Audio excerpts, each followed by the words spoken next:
in special. So there is a kind of a bridge between Brussels and Berlin, Berlin and Brussels. Our today's panel, it's about CEU, CUS, and the West. Maybe not CEU and CUS, CEU, CUS. And what are the lessons for the future? Lessons learned from last days, weeks, years, decades? No doubt, Germany was an important partner being supported by the US. Take Berlin, a divided capital, and today unified. And in general, after June 1945, immediately after World War II, the US have been beginning to help us, to support us, to invest in Germany, and to do all for our external security. The time of the Cold War, for example. And if I see my home region, Baden-Württemberg, many Americans invested here. Take IBM Germany, take Hewlett-Packard Germany, or take EUCOM and AFRICOM, European Command and African Command. So the army, the military forces of the US being organized in Stuttgart for Europe and for Africa. And now we see the National Security Strategy, a paper full of provocation, but not really surprising. Called all details are not new. Even the Obama administration, even the Joe Biden administration announced that Europe has to do more. We had the 2% of our GDP target since 2013. Germany was just about 1.4, 1.5. Now it's 5%. I'm sure it's a challenge for all national budgets, even of the US budget, but for us, the more, for France, the more. But it's a wake-up call. This NSS has to be an additional wake-up call for us Europeans. We should do all to have a friendly and collegial relationship with Europe, a transatlantic cooperation. But be sure it will decrease. We have to see where are new partners for the West. Canada, Mexico, or South Korea, or Japan, Australia, Malaysia, maybe the Western Balkans. And no doubt UK may be coming back, being more and more aligned with the European Union. We need a smart strategy, because the big picture is democracy against autocracy, or even against dictators, against war criminals. And if we want to defend our values, our way of life, our standard of living, all of our values, then we need a clear European strategy, knowing what is happening beyond Europe, in the western and the eastern part and the southern part of the world. May I invite Laura Hirvi to moderate this panel? She's coming from Meta. But before, no doubt, before, may I ask our host to give us a short overview about your work and to give us some information about this representation of the Commission in Berlin, please.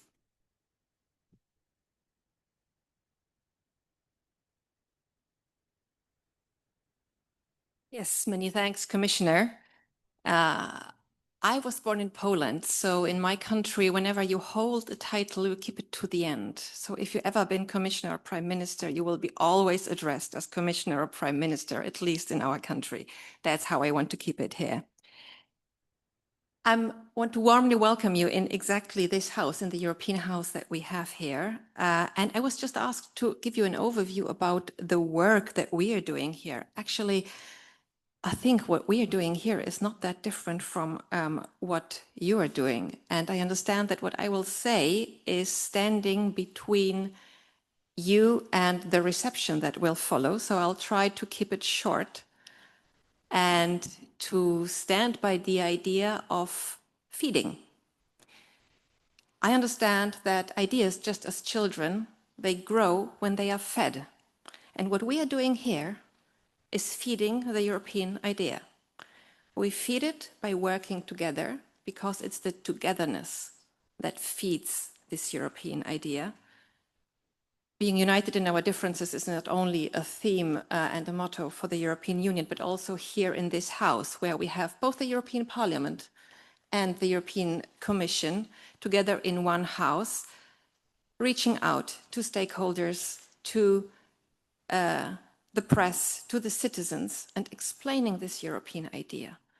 And we hold the idea dear that we put our forces and our budget together to do it exactly here, in front of the Brandenburg Gate, where there was no man's land before, where there was a Todesstreifen, where nothing was able to cross.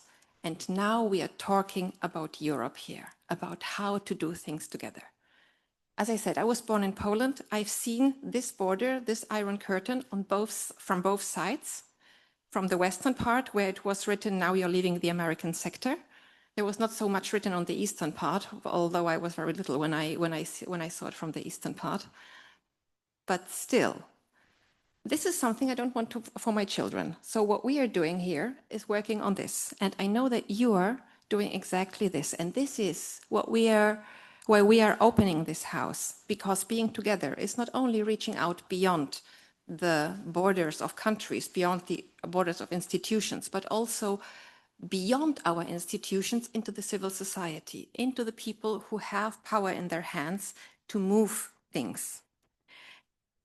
And that's what I see here in this house every time when we invite an organization to host a European event, just as you are hosting your meeting here today. And I understand that United Europe, although being a comparatively young organization, shows every time when they meet and every time I hear from your endeavors, what can be done when you take responsibility, when you build bridges, when you talk with each other, and by this combine the little circles that every one of you has into a big chain that is able to move things. To add on this, Mr. Grossman, Dr. Grossman, you reminded me just recently about how important it is to put a big portion of humor and of joy into every endeavor that you undertake. Yes. That was about 2 or 3 weeks ago, I guess. And that reminded me that this is just in the fundamentals of the European Union as well. I mean, our song is the Ode to Joy, which doesn't have lyrics, because the lyrics of Friedrich Schiller are not part of the official part. But still, I would like to give you a quote from that. Freude schöner Götterfunken. It's about joy and about how it brings people together. Wem der große Wurf gelungen, eines Freundes Freund zu sein. Whoever managed to be a friend to a friend, mische seinen Jubel ein. Please join the joy. And this is what you are doing in this organization, and this is what we want to support you with that. And this is where I see your support for us, for the European idea and for the European institutions. You will need a lot of power for what is coming, for what is lying in front of us. I've just seen this polls from Sachsen-Anhalt. I don't know if you've seen that. They would, if the elections were today and not in September, they'd be able not only to have the majority, but also to rule alone without a coalition. So indeed, we need power, we need to feed the togetherness and not the ones who want to divide. And therefore, I'm closing here. I wish you a wonderful rest of the day and a great reception where you can continue this working together and feeding the joy and feeding these ideas that you already developed today. Many thanks for that. Keep up the good work. Thank you.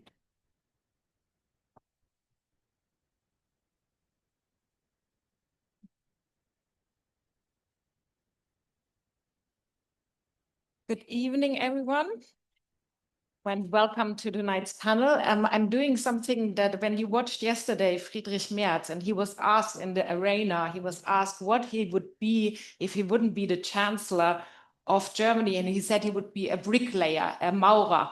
And I thought I would have been an interior designer. So I'm designing these chairs anew, and the kind of picture he had, he was saying he was a bricklayer for rebuilding Germany, the structure of Germany. And I invite you all in this panel tonight to rethink of like how we all together can think of how we can rebuild the relationships that we have in the world, analyze what has happened.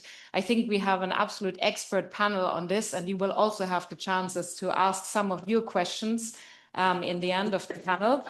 But the panel's title, The EU, the US and the West, Lessons for the Future, is, I think, a title that could give us enough food and topics for discussion for at least for a full conference day.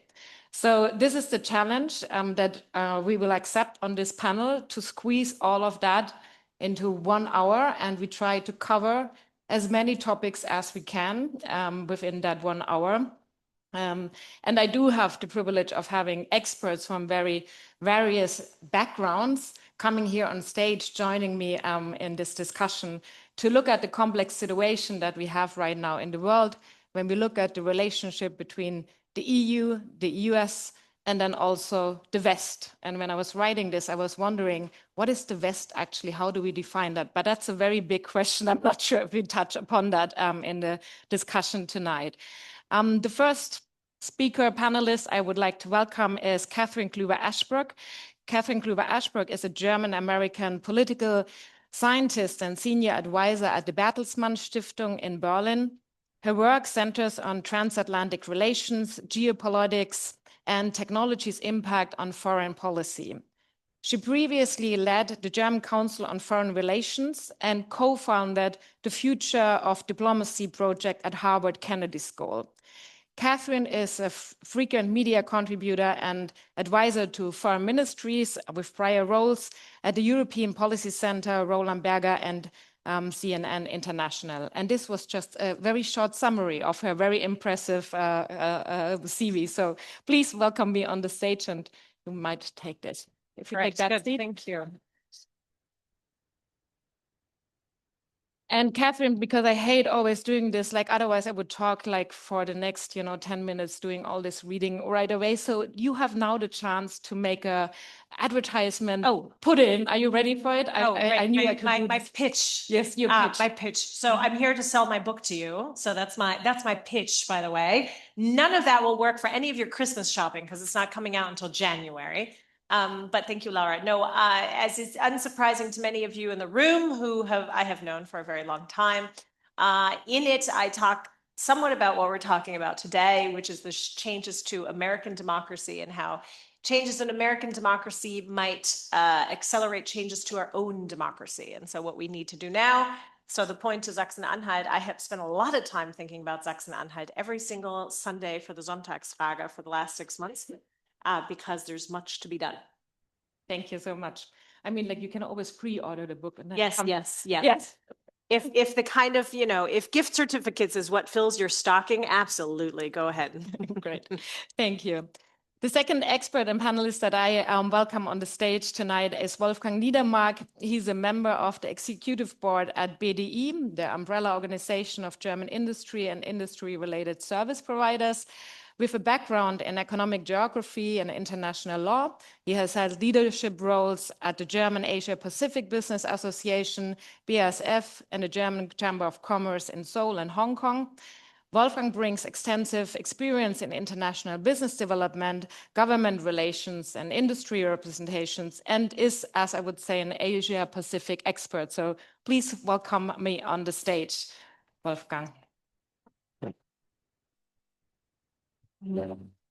And you also get a special question for me. I've lived in India for 10 months and I actually study Hindi here in Berlin. This is another side story you can ask me at the networking reception. How did that go? But I think I left something out in your CV. You also have an India connection, right? Very early back in the days. Yes, that's true. And I was hoping that India is even more a competitor to China than we expected in the early 90s. Then the saying was that India is a market of the future and it will ever be the market of the future.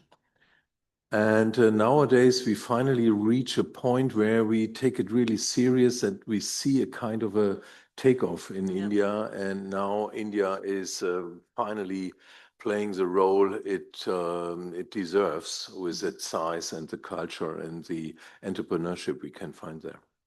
Thank you so much.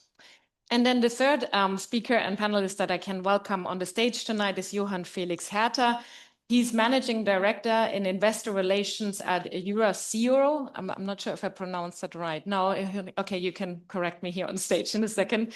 A leading global investment company. He has deep expertise in private debt and credit markets and has previously led private credit for the DACH region at BlackRock. He also held senior roles at Selenius Capital, Bankhaus Lampe, and Golding Capital Partners. Felix began his career as a management consultant at Bain & Company and McKinsey, focusing on financial services and private equity. Please welcome me on the stage.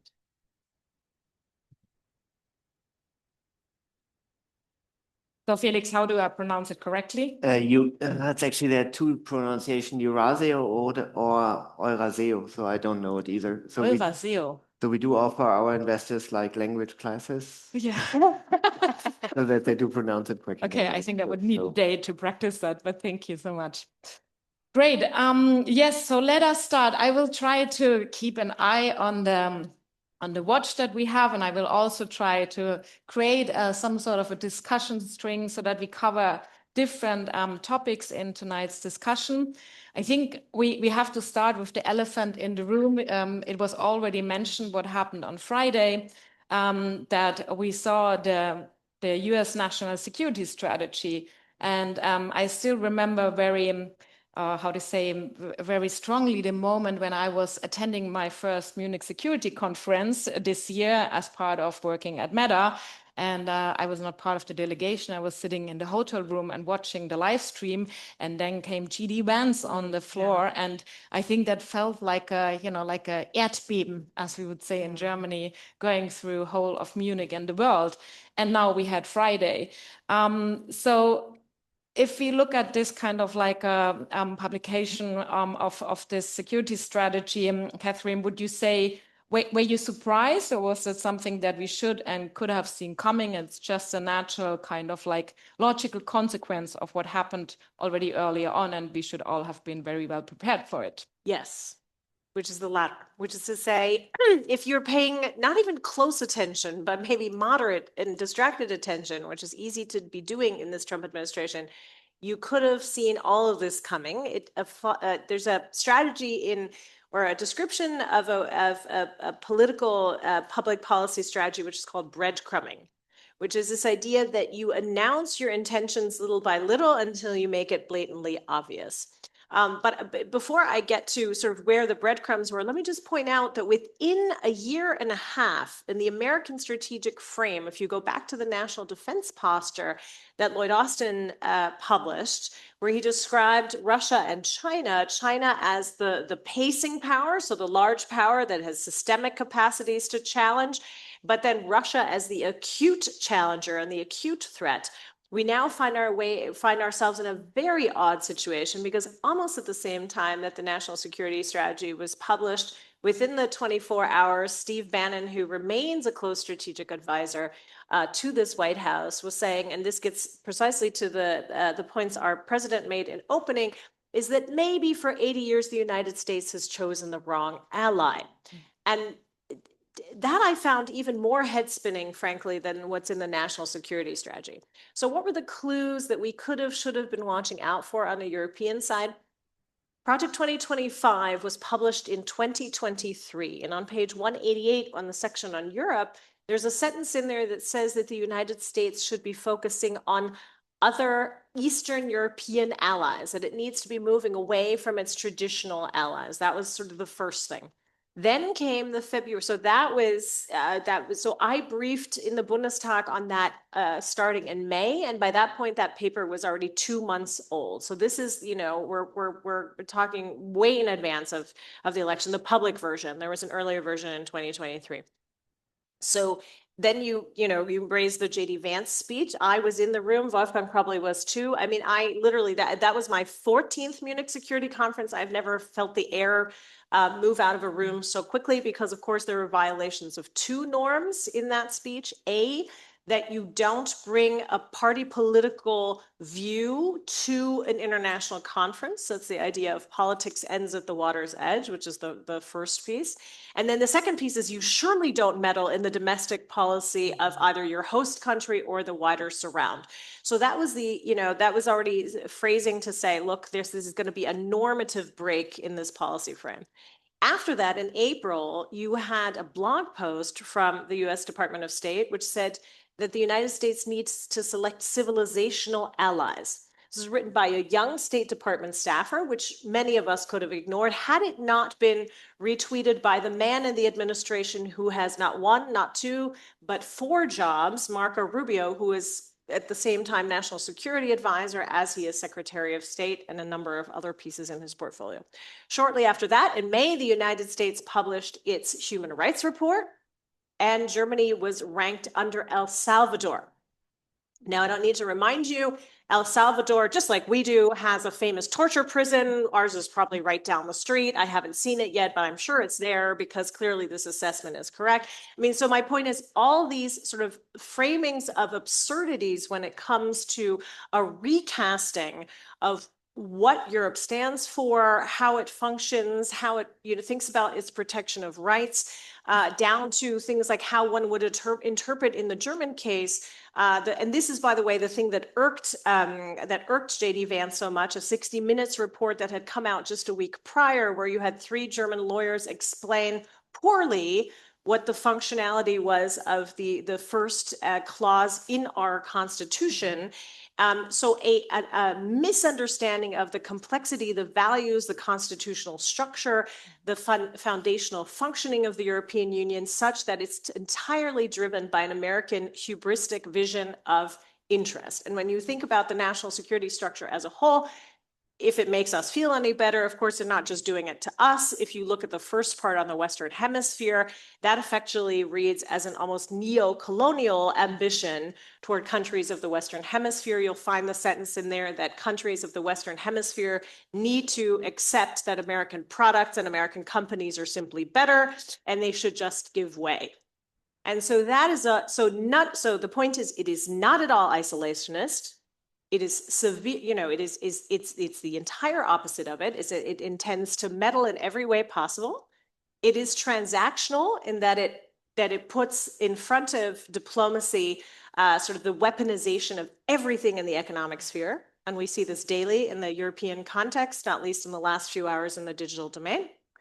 And it intends very much to restructure and play in the game of spheres of influence, of which it then announces that the Western Hemisphere it's for the running. And that, of course, has implications for how we think about the implementation of Mercosur, how we think about the opening of our markets as well. So there are all manner of contingencies, but much of the things that are announced there in terms of the meddling capacity, the money that will be flowing into right-wing organizations here, money that is official government funds, those are the kind of things that we could have seen coming, and we could have prepared for, and we could have strategized against in terms of how we make our democracies more secure in terms of that kind of interference that we will now get from both sides, the Russian Federation and the United States of America.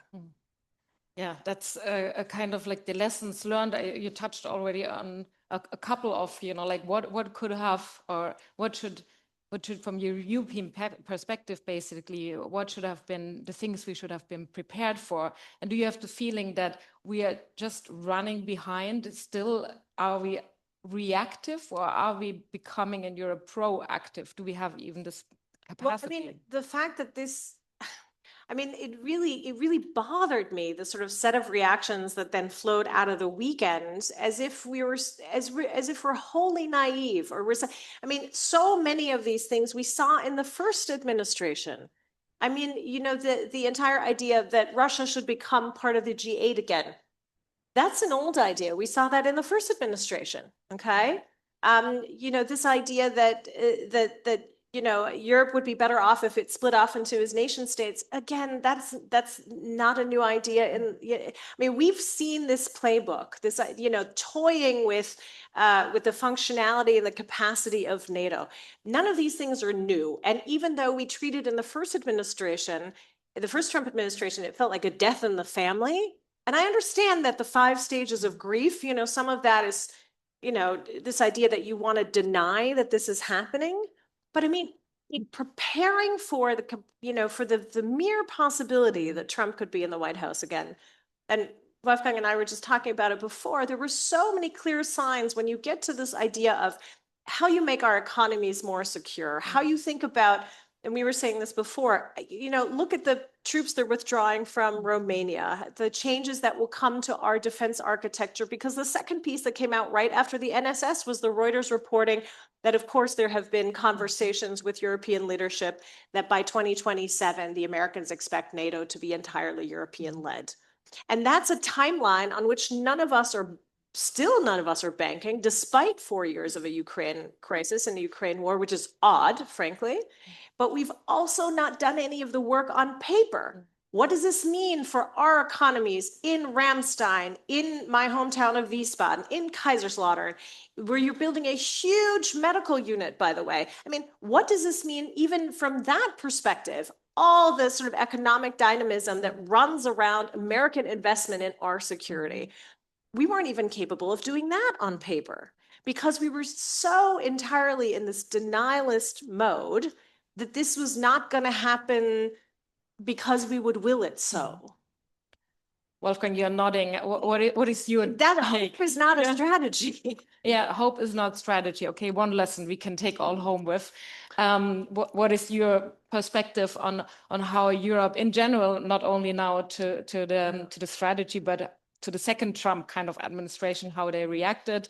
What's your take on that?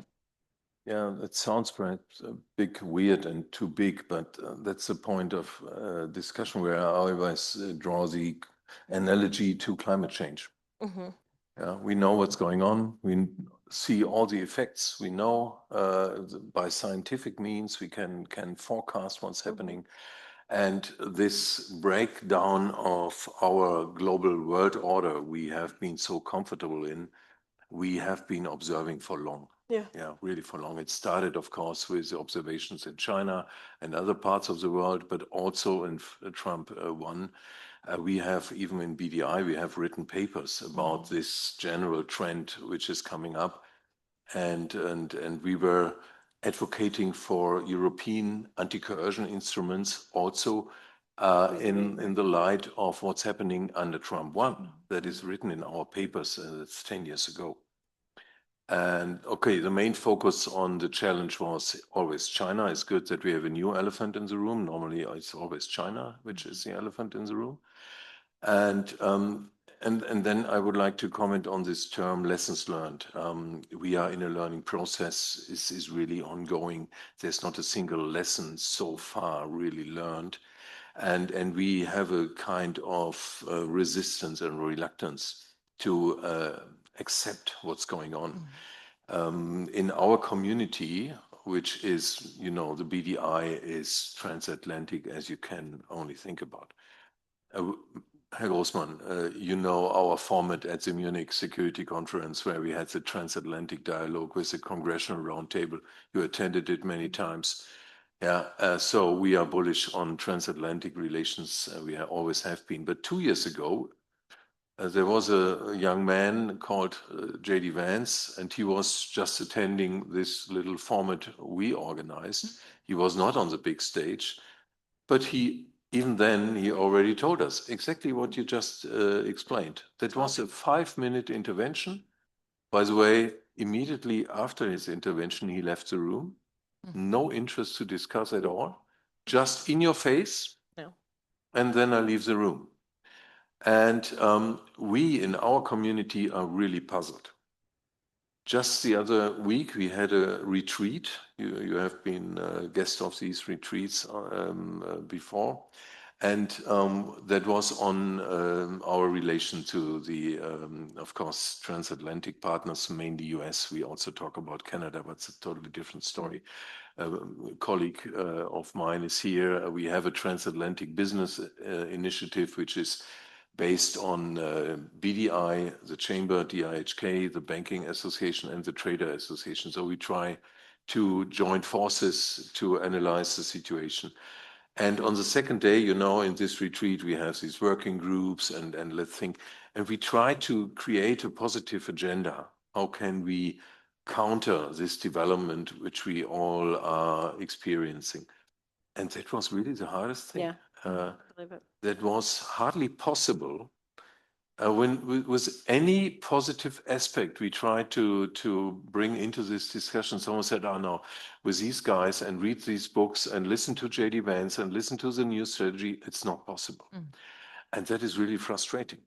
And that starts a new discussion in our circles, which I couldn't believe would come so early. When we formed and when we had the foundation of this transatlantic business initiative 4 years ago, it was very clear, and Mr. Rosbaum, our then president, said there cannot be equidistance for Europe between China and US. It's always clear for us that we are closer to the US. Full stop. That is now shaken. It's not sure. Many people in our community are now in the middle already, equidistance. I'm not yet there, but many are. And even worse, many tell us, perhaps it was not such a good idea to be so critical with China. In this situation, perhaps we should be a good boy and a friend of China in order to cope with the American challenge. That's where we are.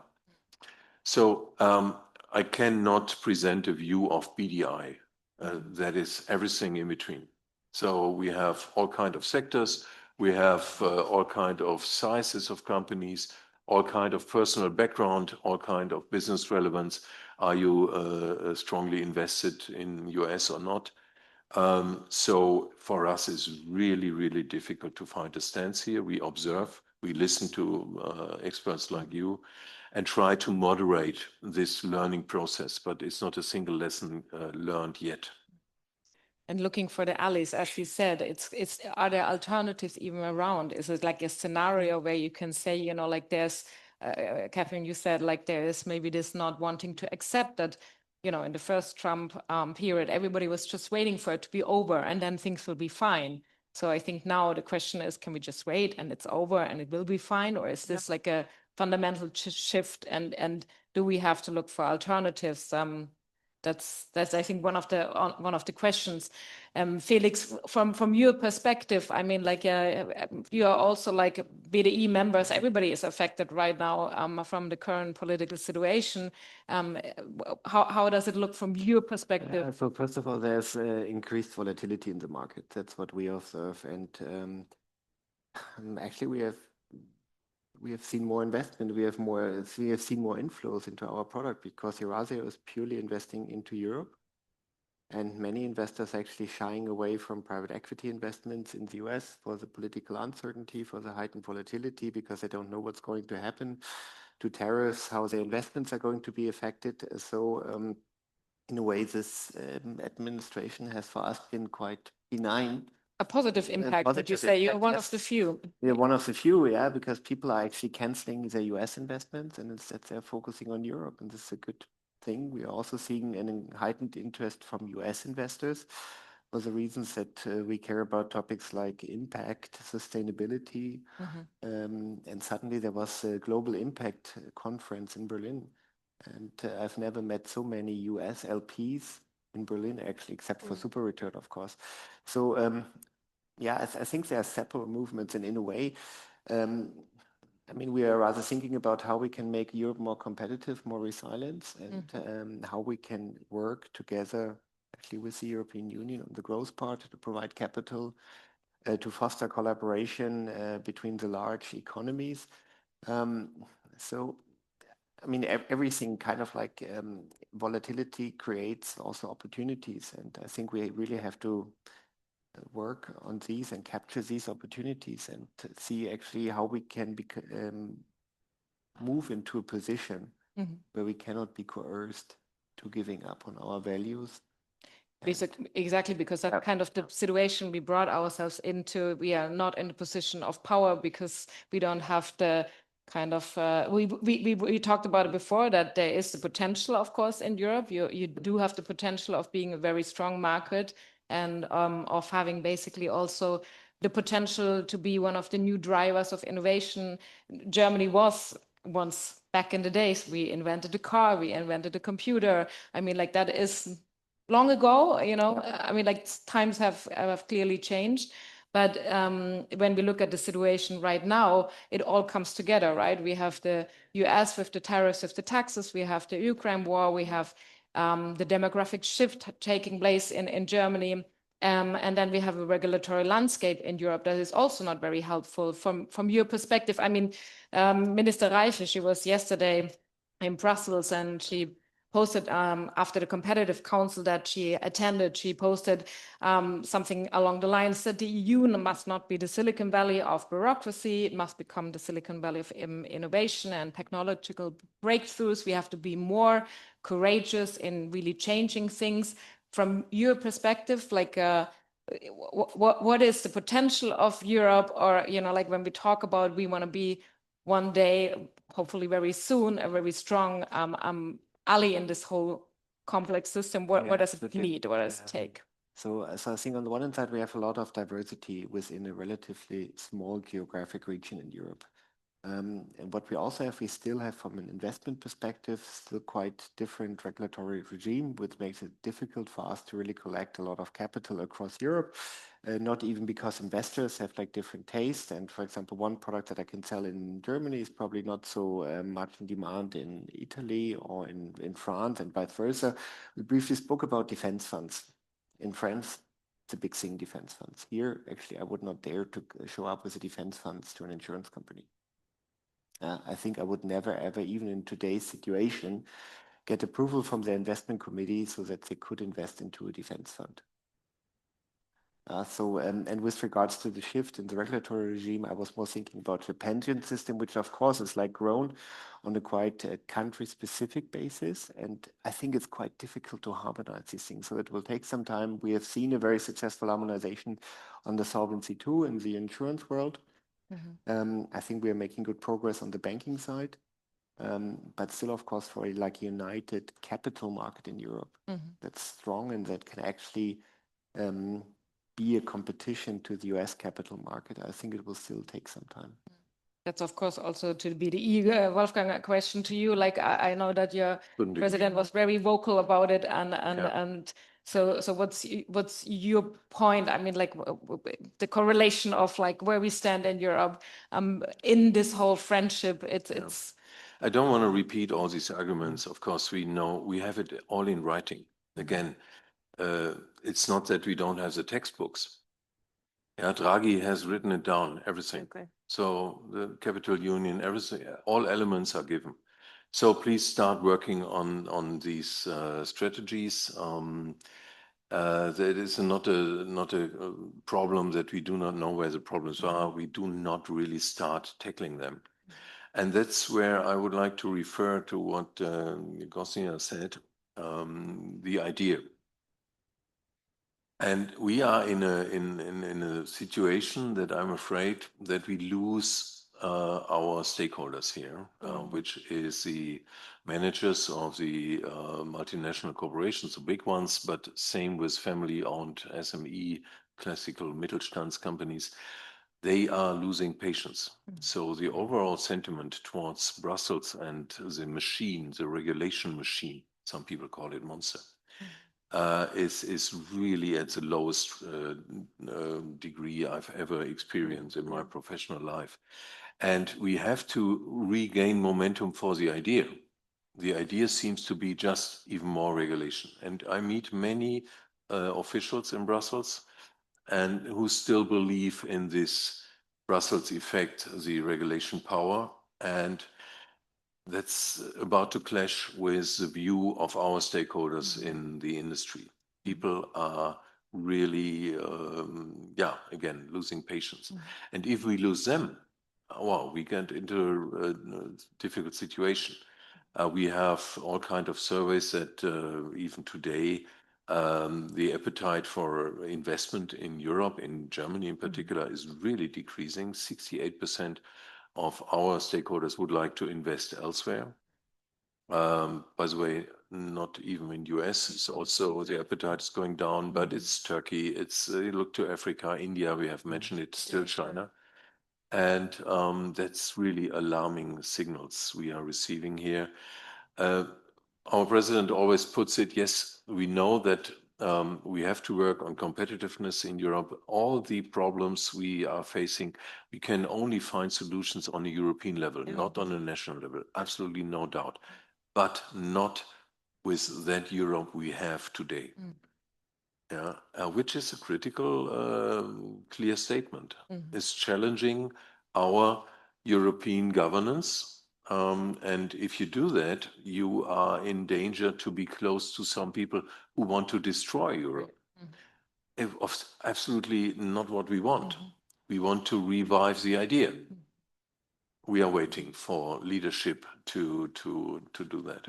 Let me just point out a couple of things here, because I think, and I just came from a similar dinner discussion with SMEs, prominent companies in Ostwestfalen, where my foundation is based.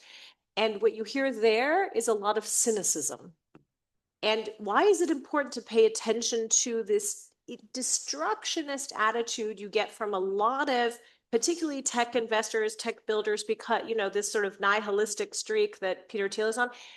I just went to the funeral for my dear friend, Ambassador Klaus Chariot. And at Klaus's funeral, everybody kept saying the one thing that made Klaus such an icon in his own profession was that he never allowed for cynicism. Cynicism is an easy way out, right? Because then you can be critical of everything and there's no agency behind it. And when you are cynical, and I heard so much of this last night at dinner, it's very easy for that to transform into these nihilistic tendencies. And if you follow some of the political theories, and I'm really putting it in, in quotation marks, because they're not that, of people like Curtis Yarvin, who informed Peter Thiel's activism, and Peter Thiel's money informs J.D. Vance's political opinions. This idea of, nihilism that is fully destructive, that you have to destroy everything and start over. That's clear. That's not the answer. But the one thing is that, we're not sticking to our principles. So we're not going deeper. You mentioned climate change on the risk analysis, the forecasting, can we be the innovation champions? You mentioned, the kind of investment vehicles we need. I mean, we have some of the tools, and I said at a different conference, what we're famous for right now is like setting out all the toolkits, right? Infrastruktur Sondervermögen. And, we're like laying everything out, and here we have the patient, and we've diagnosed the patient, and all the instruments are ready, and then we're like, okay. And so this idea that particularly with things like the Infrastruktur Sondervermögen, and particular points that you raised on innovation, science, the kind of R&D, when we began to have the attack on American universities, I kept getting calls saying, oh, is this not the European opportunity? And my answer to that was, when was the last time you went to the MIT Nanotechnology Lab? Because I don't see those kind of labs attached to an open university structure that would attract the kind of pluralistic talent that the United States has been able to attract. We have that in very specialized R&D, attached to our chemicals industry, attached to a number of very specialized industries, but we don't have it in an accessible way. And so if you are thinking of investing a Sondervermögen, Yes, we need it for the bridges. Yes, we need it for the railways, but you also need to begin to invest in leap technologies, right? I'm not even sure it's truly about rebuilding the Euro stack or the Germany stack. You need to figure out what the next frontier technology is, right? We're particularly strong in biotechnology. If you talk to the mayor of Heidelberg, Eckhard Würzner, he describes what he's done with his city as an entire STEM ecosystem from grade school to universities. He wants to keep people in Heidelberg who went to the primary school in Heidelberg and attract new talent. But on the basis of new investments in biotechnology, in vaccines, there's a whole ecosystem logic behind it. And so this gets to Wolfgang's point about why on earth can we not, find this sort of positive narrative? The IPCEI tool is a way that you communitarize, great European word, at risk.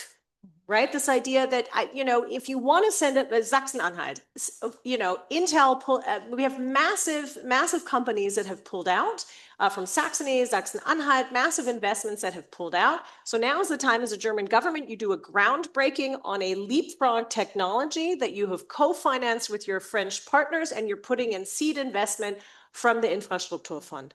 And you do it with nice advance before the election on the 6th of September, 2026, so that you're beginning to tell stories of something is changing and something is moving. Because if you don't, you get this manifestation of the kind of cynicism of the people who would otherwise make these investments. And, I could not agree more with what you just said. Coming straight out of this dinner, I mean, it turned so dark so quickly. And I opened this dinner by telling the story of how my American mother came to Germany in 1956 from a sleepy town in Idaho, and was so beyond impressed with how this country was rebuilding itself, after the war, that she decided to wage her entire life on this, learn German, come back. She's been here for over 60 years. She's going to become a German is her next move.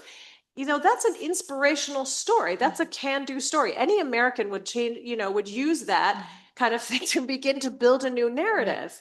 And the fact that, our cultural, I don't know what it is, our cultural darkness is to revert to this. That's not it. Start signaling and sequencing the kind of things that can be done, because all the tools, all the medical equipment is laid out. And instead, we're looking at the patient. Yeah, I think it's clearly like a mindset question. And also the question, in a way, is the population. Right now, we are talking about the economy that is stagnating, but we are, of course, still stagnating as a whole country on a high level. Is the pressure to really act, is it strong enough? Is it, do politicians have the kind of like the backbone to really become active? I think in Germany, from my perspective, looking at the statements and what has been done by Wildberger, by Reiche, by Merz, they've been really much more vocal. They've been much more also towards Brussels, which has been interesting. But Felix, if there's one kind of wish that you can make or could make towards Brussels, or your experience of yes, we maybe get it, but does Brussels get it? Or are they in this ivory tower, basically, and very detached from what happens on the ground in Europe? Well, actually, I don't share the overall pessimism, and I think there's still a lot of growth stories and successful companies. I mean, it tend to be maybe quite biased, because we work with a lot of companies that are growing quickly, that we can provide capital to, so that are quite successful. I think there's simply a transformation going on in the industry, and it seems to be the perfect storm for Europe, what we're actually living through here. And I still believe that afterwards we come out of it and we will be stronger. We will have a different industry. For example, let's take the car industry. That's a fixed capacity industry. 20% additional capacity has been built in China. I mean, this is clearly depressing margins, and we need to think about how many cars can be built in Europe and what's the global demand, and where do we want to sell the cars to. And of course, this is having implications that are not nice, that are actually quite ugly for the people who are involved with this. I think one wish for Brussels, and they're working on it's actually a growth initiative, so that we can provide growth capital, that we can work on the next technologies, not rebuild the industry as we have it right now, but think about what is the next step forward and how can we be competitive. And that's also another question that I would have is like when you look at again at the US and there was the AI action plan, for example, and now we have the Genesis project. So a lot of kind of like things happening there where technology is really put at the center also of investments of again strategic thinking of what do we want to achieve with technology. Do you see that in Europe, the awareness that investment in new technologies, for example, is not just an investment in future economic growth, it's also a geopolitical question, basically. Do you see an awareness there? Yeah, clearly I do see an awareness. I mean, the awareness is actually stronger in France than in Germany. So France has like a clear action plan regarding like data centers, ownership of data centers, where they will be built, who will operate them. I think we are like still a little bit naive in this sense. I mean, just think about that. We sold like our gas reserve or the gas tanks, the underground one, to a Russian company. Would have never happened in Finland, I can tell you as a half Finn. Yeah. I mean, like this is one of the things the Finns, of course, they always say when we talked about friendships, they always say in Finland, as we say in Germany, keep your friends close, but your enemies closer. Yeah. And always kind of like trust is good, but control is better. So some of the Finnish kind of learnings that, especially when it comes to Russia. Yeah, so I think we need to wake up a little bit. I think we need to have like a mindset and mentality change in Germany. And actually, we also have to have a different attitude towards risk. And we need to accept that not every investment is going to pay off. Yeah. I mean, like calculated risks. I'm always repeating that in my private life, that I'm saying, you know, like some risks you have to take, but clearly not the thing in the European mindset right now yet. I mean, like that's the thing with mindset shifts, right? It takes some time until the kind of the ball that might be rolling now is getting bigger and bigger, and kind of a change really happens when it comes to the mindset of people. Wolfgang, from your perspective, I mean, like it's not a bashing of the old industries, but would you say that there is some truth about it, that in Germany there has been maybe too long, I think Monika Schnitzer said that as well, that there has been too long a focus on how we maintain and invest in the traditional and the old industries, and we forgot to kind of like look at what's happening behind the horizon or on the horizon? Yeah, that's a difficult story for us in BDI. Of course, we are debating that on and on. Before I answer the question, perhaps one observation: the mindset, the European mindset. The example of Finland is so obvious. They believe in total defense, and they have been working on that for more than 100 years. And we just had a lesson again to learn, and they explained what does it mean, total defense. And they are so far away from our way of thinking here. So where is the European aspect? The good news is we have it all in Europe, and we perhaps can learn from Finland. In order to improve our situation. Finally, we have a National Security Council, finally work with Bertelsmann Stiftung and the GGAP and all these actors, SVP, working on that to do the risk analysis. We are now finally getting into it. But the question was on the transformation model. We just published a study last year or earlier this year, I don't know, we're publishing so many studies. And the key question is, how do we arrange for the transformation of German industry, which of course cannot be only based on classical old industries in chemicals and steel and glass and all these energy intensive. We have the debate. But the clear message is we don't want to lose them. Yeah.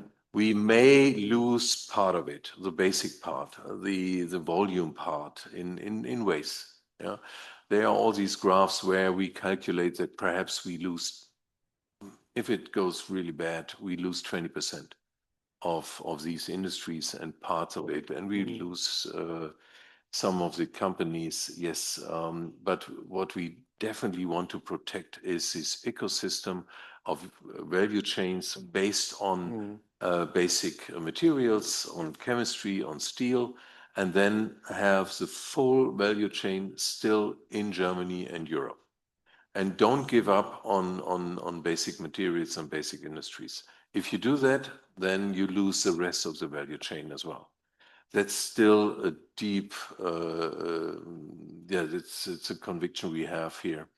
We are absolutely clear that we want to protect and bring these industries into the future, which is related to high-tech solutions. You still need chemicals, steel, glass, all this stuff. Look at the lenses you need for extreme ultraviolet lasers. Without glass industry based on the complete value chain here, you cannot have size. And without size, you don't have ASML and all this stuff. And I can tell similar stories on steel and chemistry. So we want to protect that and bring it into the high-tech future.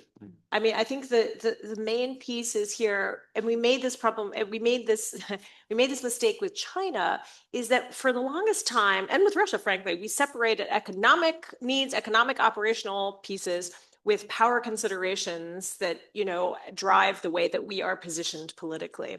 And we're about to make it again with the United States, because as Wolfgang and I were talking about, you know, you have an American economy that's over leveraged in the tech sphere, in part because of this massive deregulation on AI, you know, a lot of personal enrichment components there for the White House and the president himself, all those things, not great for the basis of the core American economy. When I was brushing my teeth yesterday and hearing how much money this White House now has to put into the American agriculture sector, I was like, you know, I hate to say I told you so. And I do go through this in the book, but there are a number of core sectors that are going to be in a lot of pain, you know, in the next year and a half. And Jamie Dimon said, you know, if you see one cockroach, there's usually more than one cockroach. So all of which is to say, the strategic move here would be to say, okay, in a lot of key areas, this government has shot through its multiple interventions across a number of sectors, is going to shoot a number of own goals, and the American economy is going to be in pain. Just to echo what Wolfgang said, we have strategic industries. And this is something I said to the Foreign Office after the MSC last year, which is to say, in the foresight piece, look at where the American economy is going to hurt, okay? Donald Trump cannot hold on to these middle-class voters, because the middle-class voters and the lower-class voters are hurting right now. The cost of living in core inflation pieces and the affordability, you know, crisis, which will be the mantra of the Democrats, is very real. So then you have to begin to make a strategic choice. Is this when the moment that you come in with the high-tech robotics, with the kind of things that only, you know, either the China or the Federal Republic of Germany can deliver, you know, on machine tools, on a number of things? Like, is that when you come in? Do you say, look, you know, do you make good on sort of the investment promises you made as part of the tariff deal? By the way, if you read the New York Times from 2 days ago and you look at how massive American retailers, massive American companies are ready to sue the government when the decision on the tariffs comes down, if the decision is negative, and Donald Trump is 100% right to say that that will be the end of this economy, meaning to say the American, and it's true, because once Costco demands all that money back, and you can read, itemize how they're trying to do that and how many lawyers they've hired to get that back, the American economy is going to spiral out of control.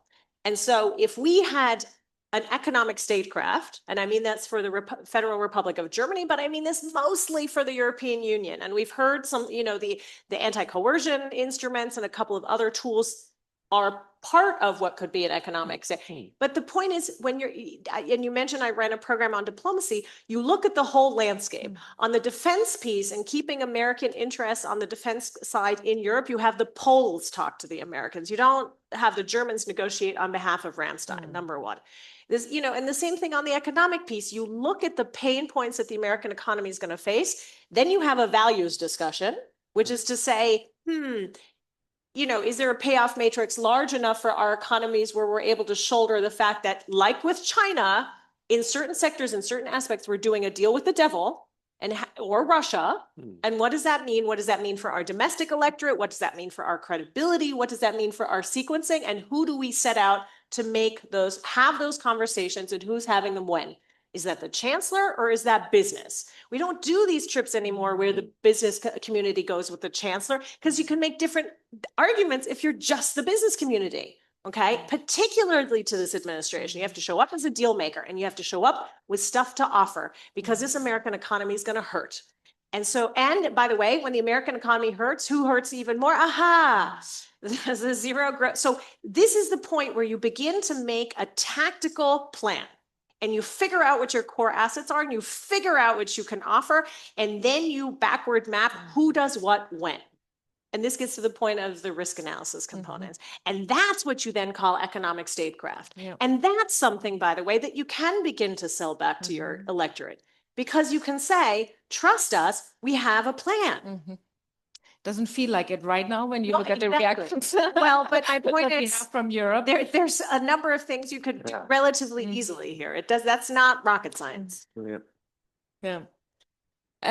Before we open the floor to questions from the audience, I would like to touch also upon one of the topics. We talked about Munich Security Conference. We talked about the paper published on the weekend. So we have to talk, I think, also about what all of this means for defense. I mean, like for our kind of like when we look at the situation where we are in, what is your reading of it? Like NATO, I mean, like we talked about Finland, this was the quickest decision ever made in Finland. They always stayed neutral for political reasons. And the moment that Russia attacked Ukraine, there was a very quick, very unified decision-making process. Same for Sweden, a little bit delayed with Turkey coming in. But so what is your take? Is NATO still kind of a construct we can lean on, or is there more at risk than we actually think of? I mean, you said about, you know, like, are we prepared to think even the unthinkable? Well, I mean, I think I would take this whole point with 2027 very, very seriously.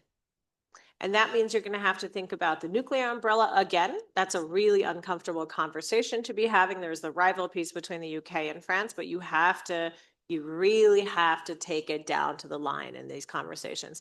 The thing, by the way, that irked me most about the 28-point plan, and Wolfgang knows this is my passion project, is that all describes kinetic challenges. Where are we suffering the most currently is in our economic security. 289 billion euros is what the German economy loses, according to Bitkom, every year to cyber ransomware, patent theft, you know, drones that fly overhead, and then companies report, well, nothing really happened. And then you look at China in 6 months and your entire factory design is, somewhere in the outskirts of Shenzhen. I mean, the point of the matter is, why is that not in there? Because the Russian strategy of death by 1,000 cuts will be in all those areas. They have a disinformation farm off the coast of Norway, right?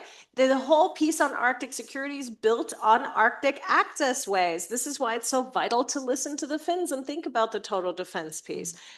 This entire idea that Russia is going to rehabilitate itself on the back of the Ukraine deal, and of course we have European and German businesses who would be interested in that as well, is because the dysfunctional American domestic economy is going to need a massive place to put their industrial goods, because they're going to have nothing else. I'm being a little flippant, but you see where this is going, which is to say that, the kinetic things are one thing. But I think everybody on the stage has already agreed that, Rheinmetall, who is doing great gangbusters business, it should not be focusing only on the, military hardware. The music is in the drone investments, is in the next gen fighting pieces, is the kind of things that we need to actually learn from the Ukrainian defense innovation sector and begin to implement that here. That's on the kinetic piece. But the other piece is to finally make our business environment secure, okay? Because on that front, that's where they're not going to quit. And they're not going to put that in writing, by the way, okay? Because none of that is in the 28-point plan, and that is where they're going to try to bleed us out.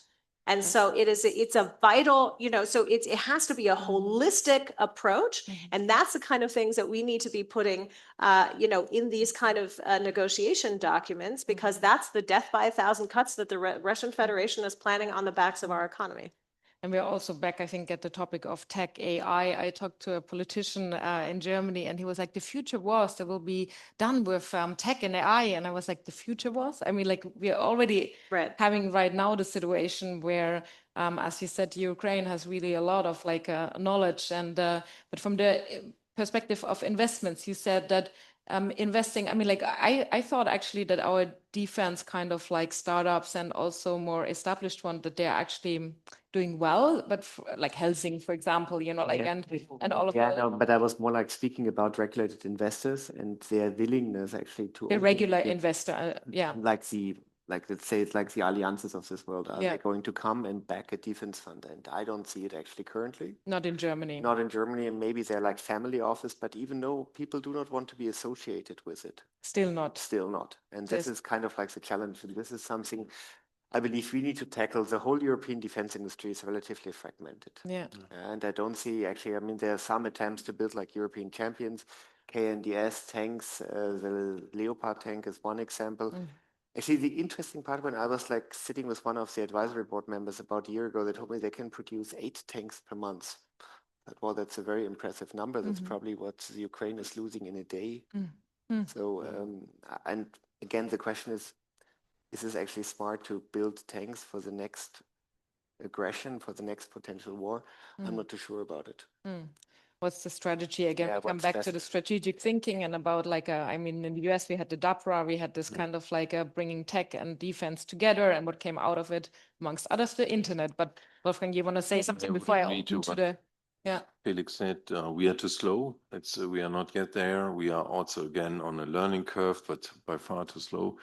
That's what I like to be in an umbrella organization. Now we have the chance to push everyone. On the economic resilience, the economic security, we have been doing that for long and have all these committees. Actually, that is all being discussed. But now we add on that we integrate more companies into this discussions.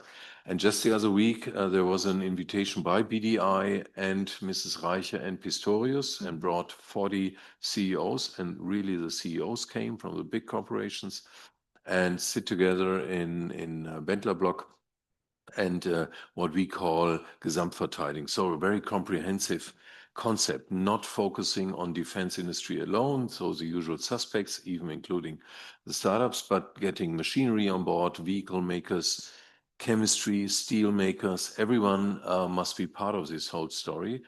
Otherwise, we cannot catch up and cannot bring the speed we need. I see some problems in our industrial landscape. All the sectors I just mentioned, they now only start to have committees on that to talk with the companies, the SMEs. When I took over as the chair for the International Relations Committee in Business Europe, I said, we have to talk about defense industry. And then people told me, yeah, I don't know these people, they are not members of ours. We don't have committees, we don't talk about this topic in more than 30 countries in Business Europe associations. BDI was the only one with a full-fledged security committee bringing all these people together. I said, oh, you don't have that. So please finally start and we come over and discuss with you, because the companies are really still very remote to this kind of thinking of a comprehensive security concept for ourselves and then building up the defense industry.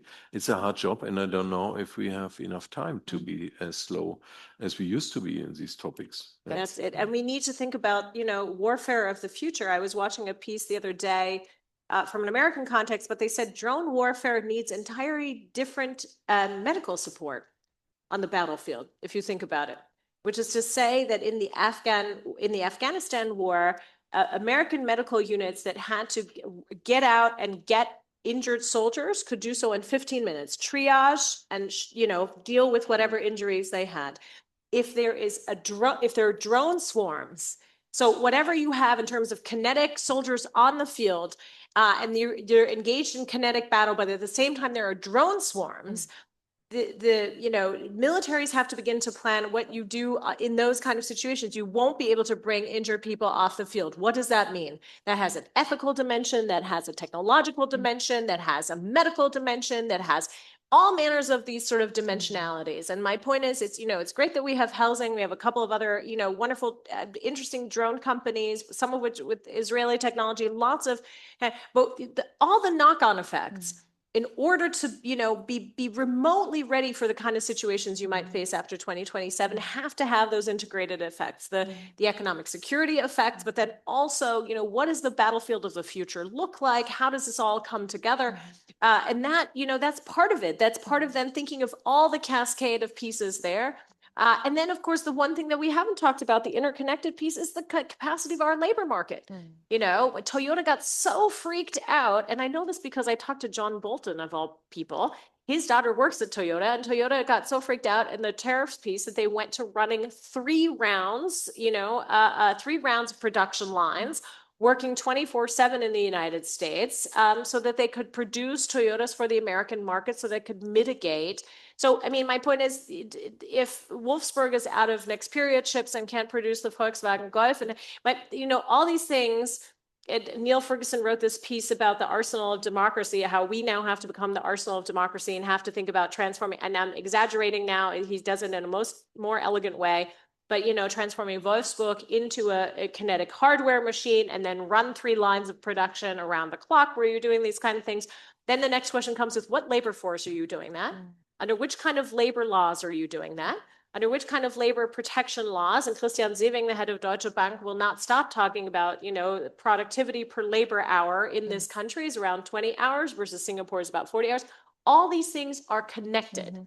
Right? Yeah. So my point is, you have to, from a political standpoint, start making these arguments in a connected manner so that people understand in terms of their agency what it's going to take in terms of a more comprehensive societal understanding of the situation under which we find ourselves. Right? And if you have fewer labor force, I mean, the direct effect is if you have a shrinking labor force and you're, and you're voting for a racist party that would like to remigrate and deport a lot of people, you're going to have similar economic problems to the ones that are going to come down the pike in the United States, where you're going to lose $467 billion in tax revenue in an economy where you've just signed one big beautiful bill that leverages your debt into the wadoodles on purpose because you're making some sort of ideological point that has no economic bearing. That cannot happen to a labor market that's already under the kind of demographic constraints that we have here. Yep. So you have to start telling a different story where you make these things stick, and then you end up with an anti-racist inclusive agenda that will allow for controlled and functional labor migration so that you get to the kind of investment opportunities here and the kind of production opportunities here. I mean, again, it's not rocket science, but you have to start at least mapping out both the challenges and the solutions that exist. And then you have a narrative for the political center that doesn't leave this whole discussion off to the right and the left. Now we have the possibility for questions. We have around 12 minutes for the question time before the fee will be served. So I think there will be some microphones and some people. So I had a question. Yeah, probably not. It's coming already. Yes. Yeah. No, it's, yeah. Well, as the former president of ACATEC, our National Academy of Science and Engineering, a colleague of mine will be Mr. Ruswurm, soon to be. I must say that what you said in terms of research and science is, of course, the basis for future development. When I look at China, we and the US and Europe, we have educated the engineers that are most effective today in China and in Asia. In Germany, it is still maybe not right now anymore, but maybe 2 months ago at least, it was effective that you had to have some period of time in the US studying for your career as an academic leader. There was no way around. Right. On the contrary, that means that it's our input that we have organized and realized in the US to develop the US as it is today in terms of its strong economy. Why is this not happening in Germany and Europe? Some time ago, I was asked by 2 German ministers to organize the German bioeconomy Council, because we thought that biotechnology would be a future technology with all the inventions by Max Planck in genetics and so forth. Exactly. 15 years later today, Germany does not have a bioeconomy summit council anymore. Why? Because we didn't want genetics. We didn't want a lot of developments in the chemical industry for genetically treated plants and so forth. I have been in Nairobi last August, where we had the global bioeconomy organized by us.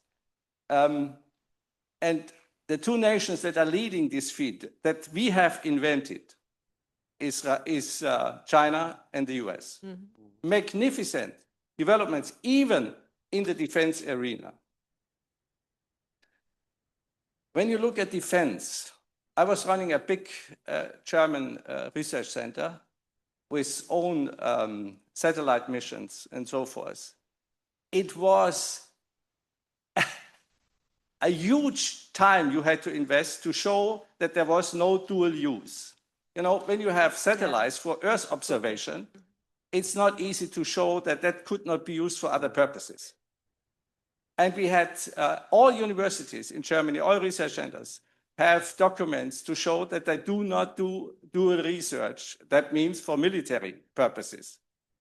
This cannot be changed overnight if you have deepened this discussion in this intensity.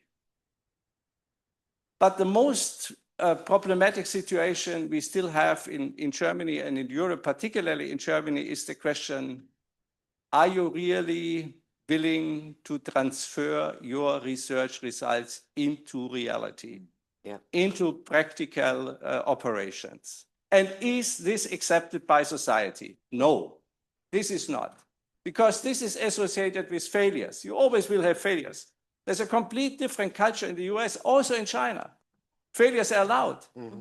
Quite the opposite. If you have made a failure, you will do it again. Mm-hmm. In Germany, you don't get money. In the US, you get money because you have learned from your failure. So from my point of view, and two more aspects, it is the first time after the Second World War that we have stopped cooperation in research when we had political problems, and that is with Russia.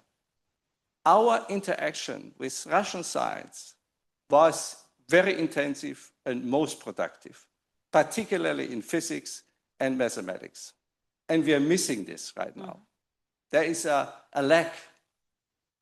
And it was, for me, it was really problematic to hear when we had this discussion with Israel that even the European Union suggested to stop cooperation with Israeli research, or that Israeli research would not be funded anymore with European money. This is something that is completely underestimated, this international interaction in research and science. And Germany is leading this. Germany and Europe is still leading in these interactions. And we should really, I would completely agree, we should invest in, but also in basic education. Okay. If you look at the numbers on terms of mathematics, reading capacities and so forth. So I think we have, it's not a short-term strategy. This is a medium to long-term strategy, but it can be successful. You have to start. Yeah, we should start. Yeah. Also, it was not a question, it was a comment. Thank you very much. Can I just, so now, can I just respond to that, Laura, for just a second? Because what makes an American research career interesting?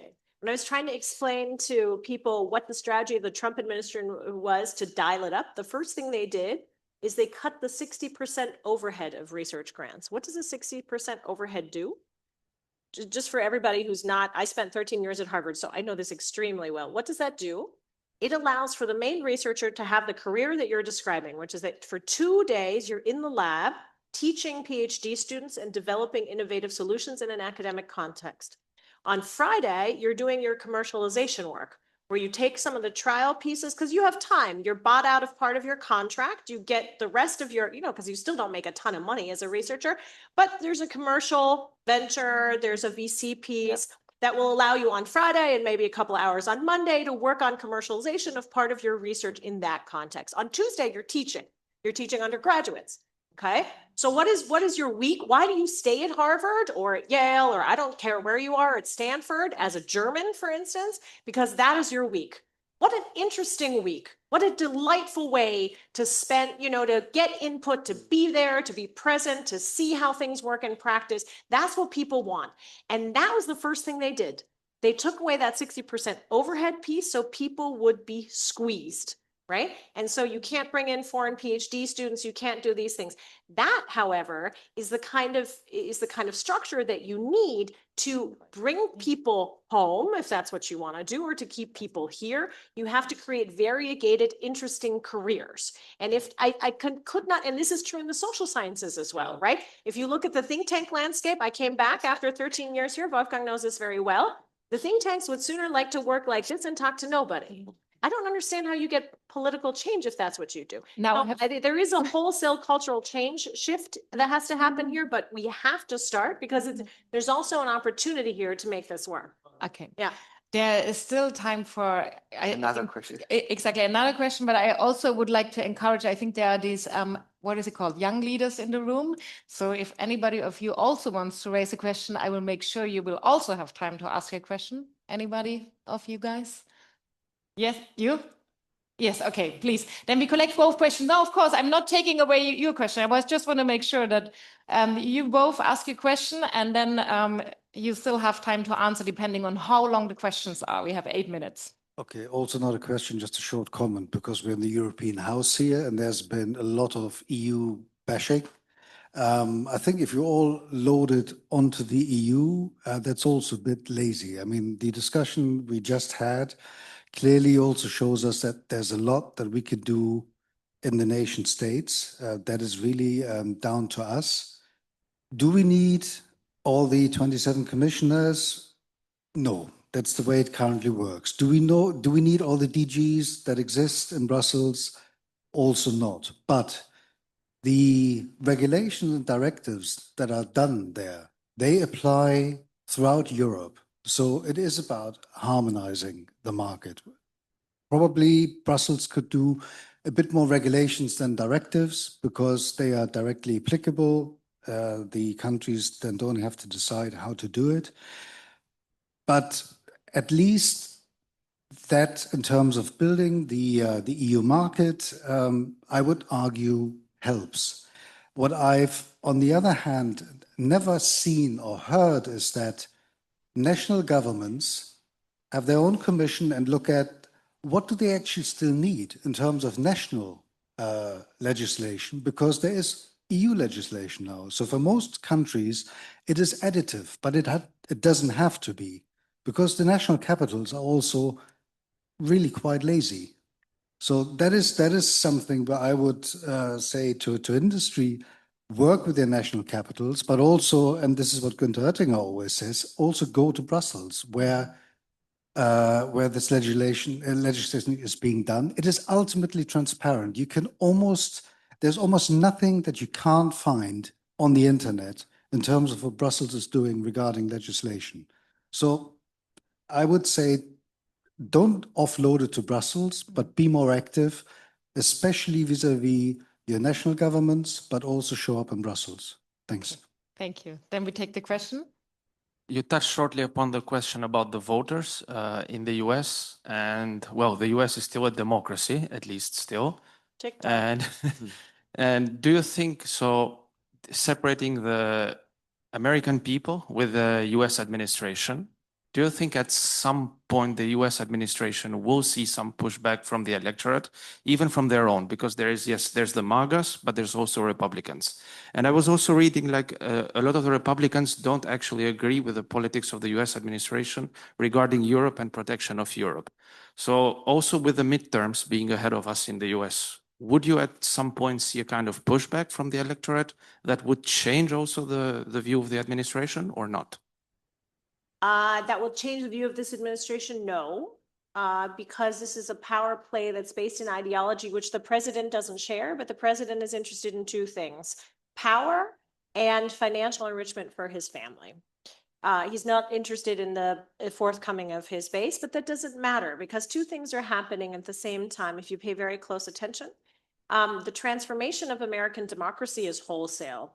And the suppression of the American vote is also wholesale. So what you will see going on between now and 2026 is a fundamental change in the way that democracy actually works and who gets to vote and how they get to raise their voice. And so what is most important is that you had 27 million Americans on the streets on the 18th of October. A colleague of mine, Erica Chenoweth at the Harvard Kennedy School, studies opposition movements and resistance movements and has proved over 2 decades that what it takes is 3.5% of the population as active resistance to begin to affect change. What is it going to take in the United States? You're going to have a wholesale economic crisis or a beginning of an economic crisis that, and this is how the Democrats can win again more widely, even if the districts are gerrymandered against them, which is continuing to happen. Supreme Court just decided that Texas can go ahead. Even if the vote, particularly of women, is curtailed by new legislation that makes you prove for registration, you have to show up with official documents that prove your names, even if you've been married or divorced or a number of things. So a lot of women won't be able to register to vote in time for a vote. Even though you've had 33 states turn over your electoral rolls and the way that individuals have voted so that they can be targeted by the surveillance state that's being built internal to the American bureaucracy, including by 350 million contracts with Palantir, which is to say you have a surveillance state being created against the will of 350 million Americans, of which are 155 million voters. So my point is there will be active voter suppression. And the question is, and by the way, the end of the Voting Rights Act of 1965, you'll see that in the next year. So you're going to disenfranchise a lot of Americans. The question is do you have a turnout of frustrated voters that is even stronger than the suppression machinery that a power-centric executive based on the changes, understood changes to Article 2 in the American Constitution is being put through or not?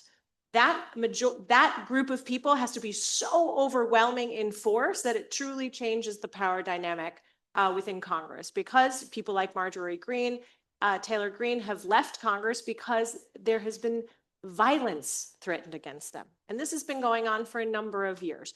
So there's a wholesale suppression of democratic functions going on in the United States.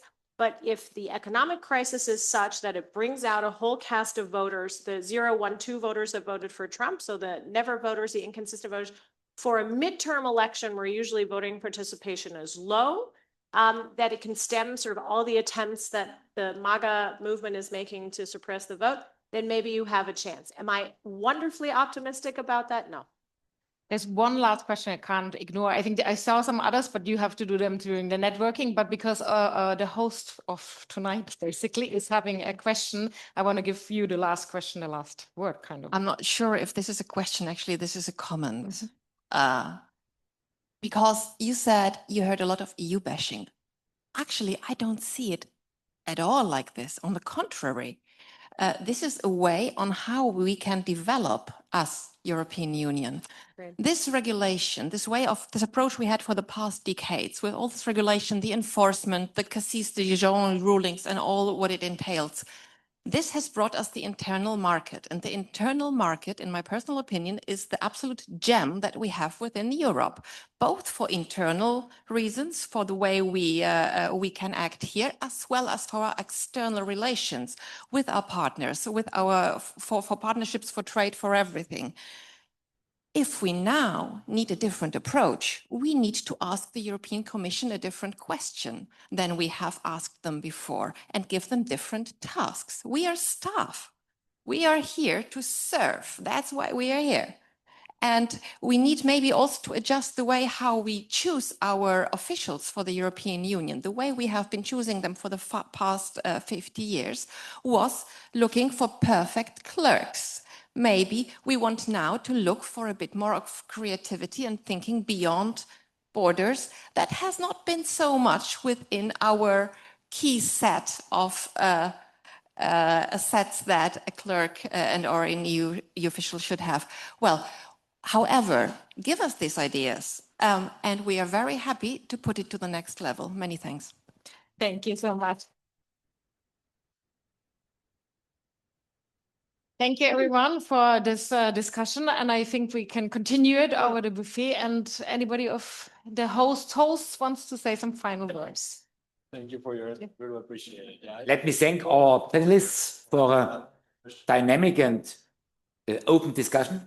A lot of information we got, and I think it was a good picture how Europe can survive, can be stabilized, can avoid a sandwich position, and can be a player in the future with a capacity of world politics ability.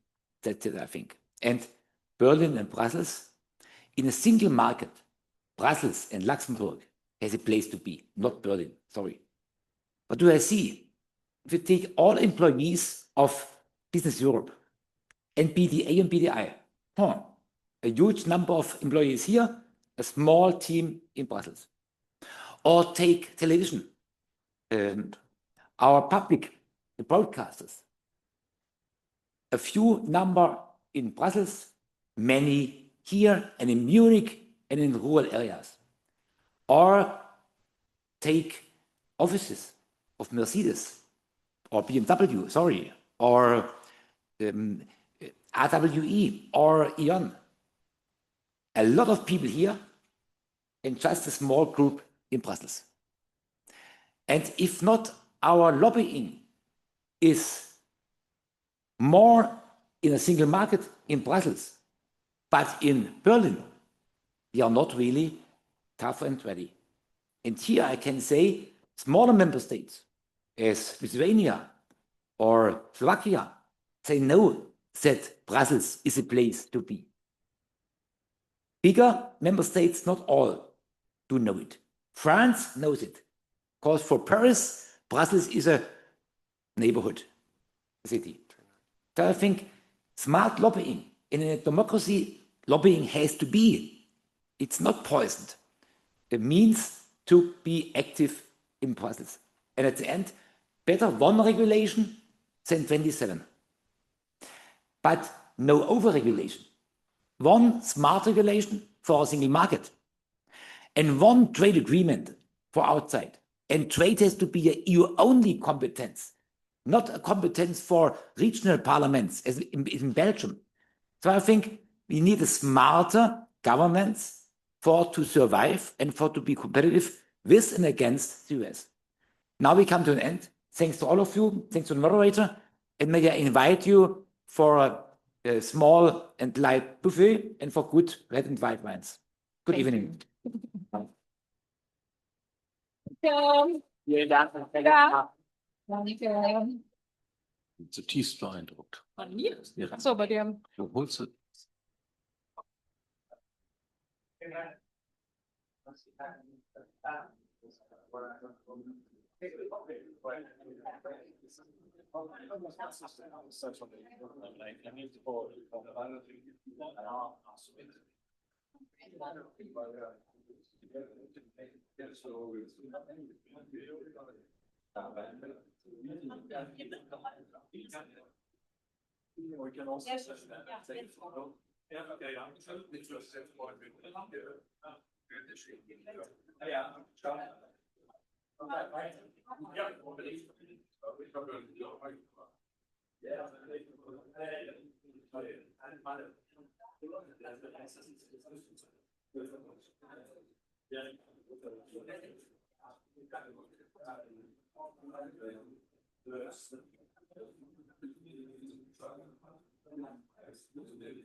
Okay, great.